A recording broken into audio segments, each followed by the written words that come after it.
ఆయన ఏడాది కొన్నాడు ఏకాదశి రాడు భద్రాచలము రాములు వారు కళ్యాణమయ్యే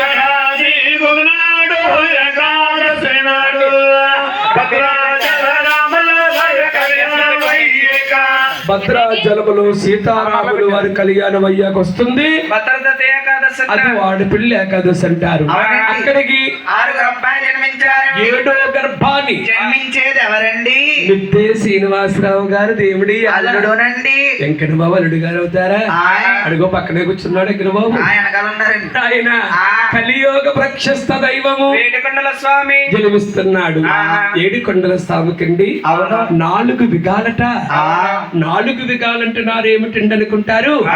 కృతాయుగములో మహావిష్ణువై త్రేతాయుగములో రాముడై ద్రోపాయుగములో కృష్ణుడై కలియోగములో శ్రీ వెంకటేశ్వర స్వామి కలియోగమంతరికి బ్రహ్మాండము తీర్చి పేరుందేవి గర్భాన్ని జన్మిస్తున్నాడు. కాబట్టి మిద్దేవారి చుట్టాలు స్నేహితులు బంధువులు మహానీయులు దూరా నుంచి కూడా వచ్చున్నారు.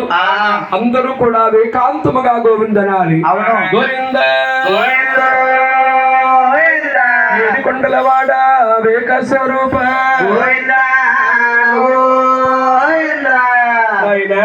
శ్రీరామ రామ రామ రామయ్య హరి రామో రామాయ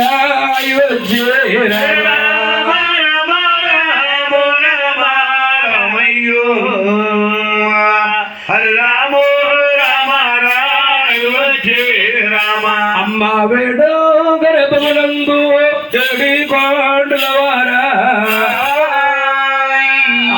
వేడు కొండలవారు పలువైన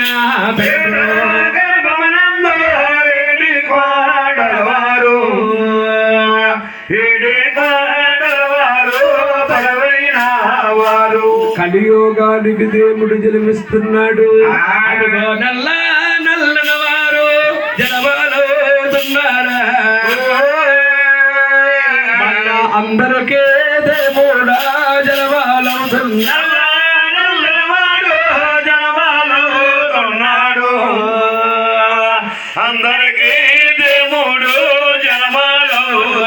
కలియోగానికి దేవుడు జన్మిస్తుంటే కళ్ళకాంతులు మారిపోతున్నాయి. అదిగో వెండి కాగాడాలు తిరుగుతా ఉన్నాయా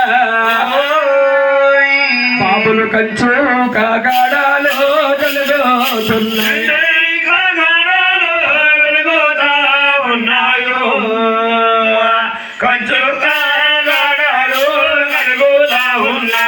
ఎండు కాగడాలు వెలుగుతున్నాయి, కంచు కాగడాలు వెలుగుతున్నాయి. నాయన అదిగో ఆకాశమంతానే అందమవుతున్నది.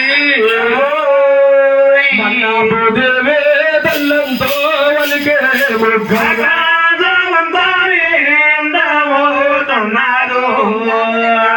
భూదేవి తల్లంతా ఆకాశమంతా అందమైపోతుంది, భూదేవంతా అలిగి ముగ్గవుతుంది. ఆయన అదిగో అడ్డాల బాలాలే గోవింద అన్నారు. నా ఉయ్యాల్లో బాలాలే గోవింద అడ్డాల బాలాలే గోవింద అన్నారు.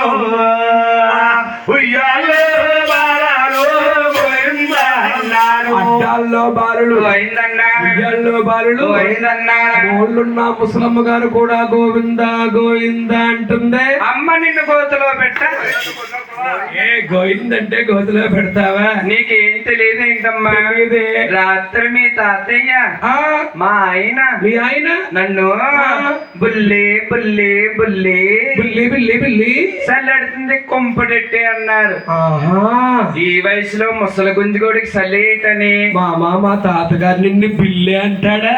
నాకు 60 వచ్చినా గాని 20 సంవత్సరాలు బుజ్జిదల్లా చూస్తారమ్మా. సౌందర్యం సౌందర్య బిల్లి బిల్లి సలి పెడుతున్న కుంపడు పెట్టవే అన్నాడు.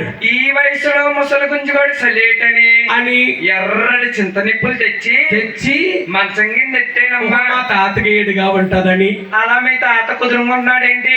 అమ్మా ఏమిటమ్మా అందుమగా కుంపడెట్టిన కొంచెోపుడికి కుంపటెట్టింకి వచ్చి ఎప్పటికి ఆ. మీ తాతయ్య ఆ. పైకి లేచి ఆ. బ్రేక్ డాన్స్ కట్టేస్తున్నాడే. ఊరుకో మామ, ఈ వయసులో మా తాతగారు డాన్స్ కడతాడా? ఆ? ఏం డాన్స్ అమ్మా? ఏం డాన్స్ అంటావా? ఆ. అంటావా? అలా అంటాడా? ఆ, అలా కాదు. గోవిందా గోయిందా గోయిందా గోయిందా అంటూ అంటూ మంచం చుట్టూ తిరిగాడమ్మా. తిరిగి కుంపట్లో పడిపోయాడు. అయ్యో పోయాడా బాబా. నా పసుపు కుంకాలు పాడు చేద్దాం చూస్తా బోర్డు ముండకానా అగ్గిలో పడిన అంటుకోలేదు. ఆ ఒళ్ళంతా కాలిపోయింది కానీ కాలిపోయి మూతి మీసాలు మిగిలేదు. ఏ బాబే, నీకేం తెలియదంటే ఏం తెలియదమ్మా. మన పేరుందేవికి ఆహా. బాలుడు పుట్టాడు. అవును. బాలుడు కాదు, భగవంతుడంట, నలుడు కాదు, నారాయణమూర్తంట, 4 చేతులంట, శంకుడు చక్రాలట, చిన్నద్ద వెంకయ్యం పిండి. చూసొద్దాం సూరం పిండి. అసలు మన దేవుడు అంటే ఎలా ఉంటాడు? ఆ. ఇవాళ రోజున చూడండి, అవును. మిద్దే శ్రీనివాసరావు గారు ఆ. ఏడుకొండల స్వామి కళ్యాణ కథ చేయించున్నారు. అవును. ఈ కథ వినటానికి ఆ. ఆడబడుసులు, అవును. అన్న తమ్ములు ఆ. ఎంత దీక్షగా వింటున్నారు. అవును. కలియోగ ప్రక్షస్త దైవము ఆ. ఏడుకొండల స్వామిని చూడటాగల ఆ గ్రామంలో స్త్రీలందరూ కూడా భగవంతుడు చూడటాగలుగుతున్నారు. ఎలాగండి? ఈ అక్కాలన్నవారు బయలుదేరరు. సిల్లమ్మాలంతా నిన్ను చూడొచ్చి అక్కాలన్నవారు బయలుదేరరు. సిల్లమ్మాలంతా నిన్ను చూడొచ్చినారు. కన్నా తల్లి పేరుందేవి గారు బయటికి వెళ్ళారు. అవునా? భగవంతుని అడ్డాలు వేసుకుని వర్ణిస్తున్నారు. నువ్వు చూసేవా వక్కయ్యో శ్రీయా కళ్ళతోటి అవునా? మీ దేవర దేవుడు